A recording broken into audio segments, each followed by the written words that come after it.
Hi there, and welcome back to Continuing Education, a podcast for homeschooling families with actually useful information.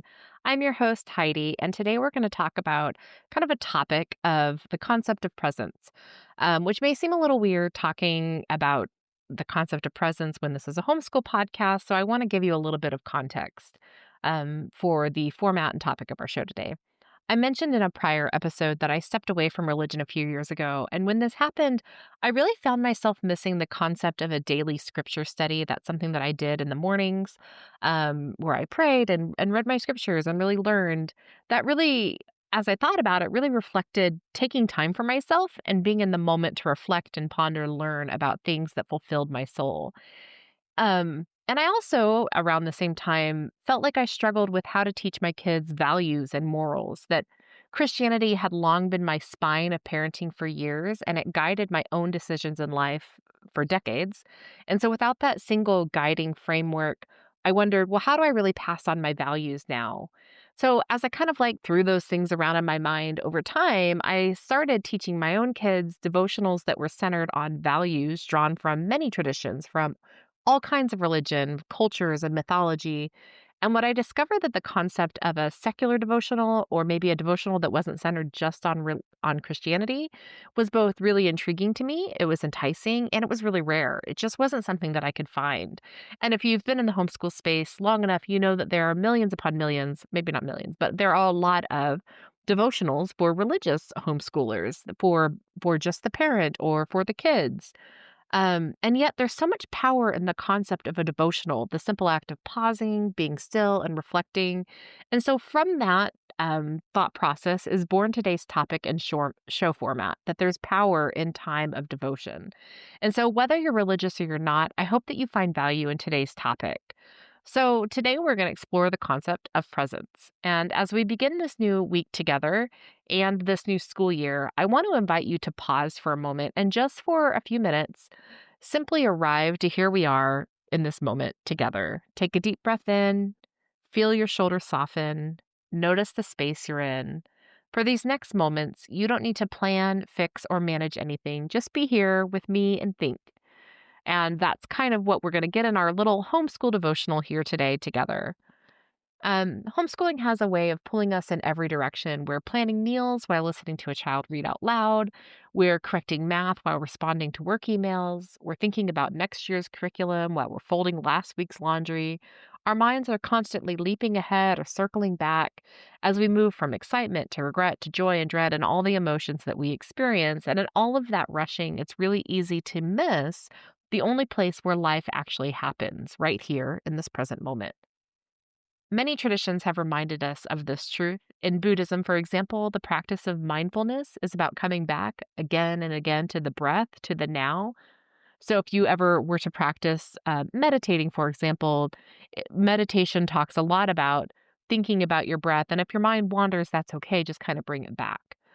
In Stoic philosophy, which is something my kids and I studied last year when we covered ancient history, we're taught that we should focus on things we can control, like actions and judgments, and then accept the things that we can't control, like external events.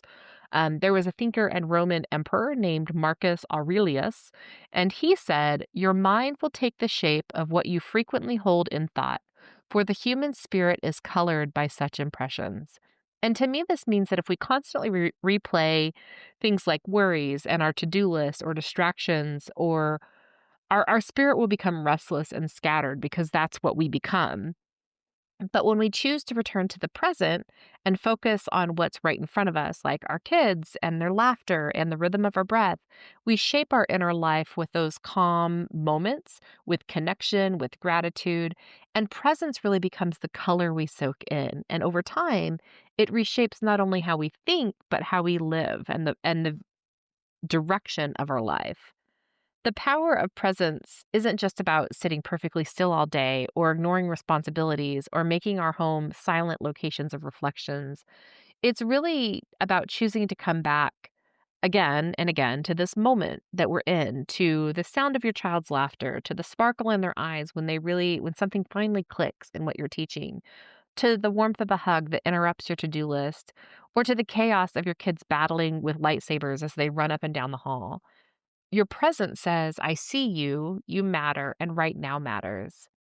Think of a time when you were distracted, maybe scrolling your phone, maybe worrying about dinner, and your child came to you with a story or a question. You nodded, you murmured, but your mind was really somewhere else. I've seen this happen a lot in my own interactions when I might glance over at my child and I notice that they're glancing at me, seeing if I'm paying attention. Later, you might barely remember what they said. Contrast that with the times you gave your child your full attention, setting the phone down, looking into their eyes, really hearing them. Those are the moment your child remembers, and those are the moment that really shape connection and trust.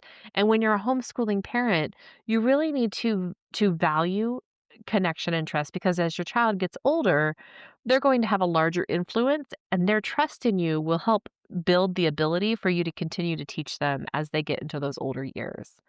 When we're present, we model something really essential that life is not just a race to the next milestone, but a journey to be experienced.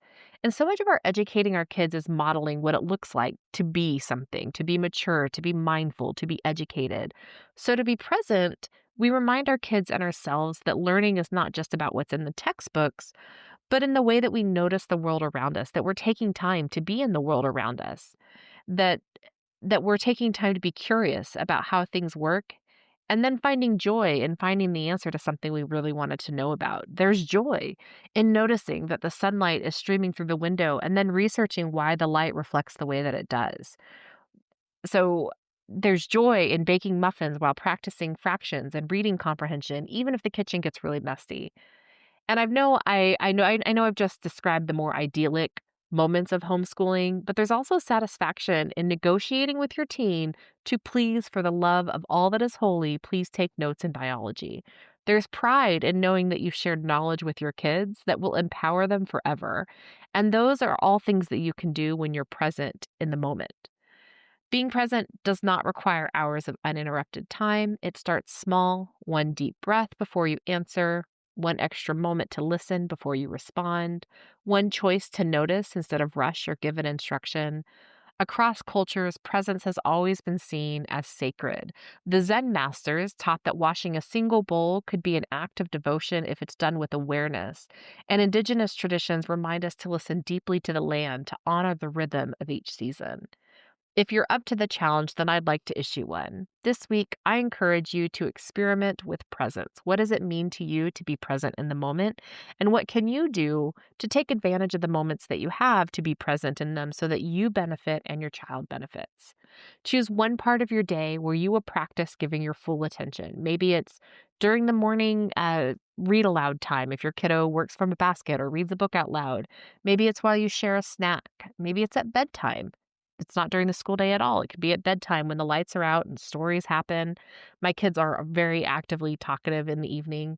See what shifts when you lean into that space fully. What shifts in yourself, what shifts in the mood, and the relationship between you and your kids.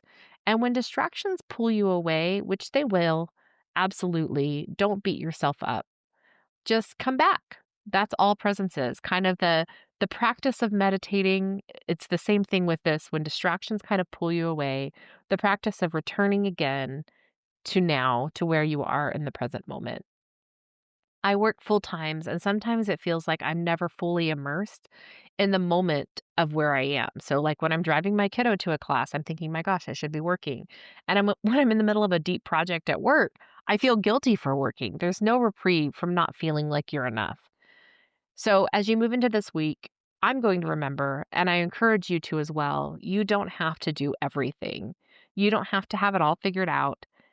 But the gift of your presence, your real, available, undistracted, and authentic self is more than enough. Even when your time is scheduled out on your calendar like mine is, when you're in the moment you're in, allow yourself to be there fully.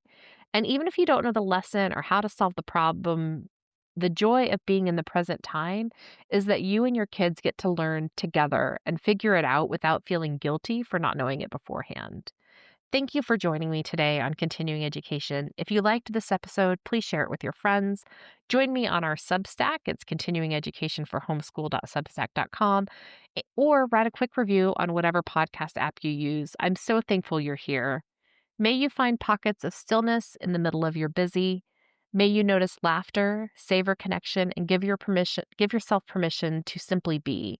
When you offer your presence, everything else has a way of falling into place. Until next time, take a deep breath, be here now, and know that showing up as your whole self is more than enough.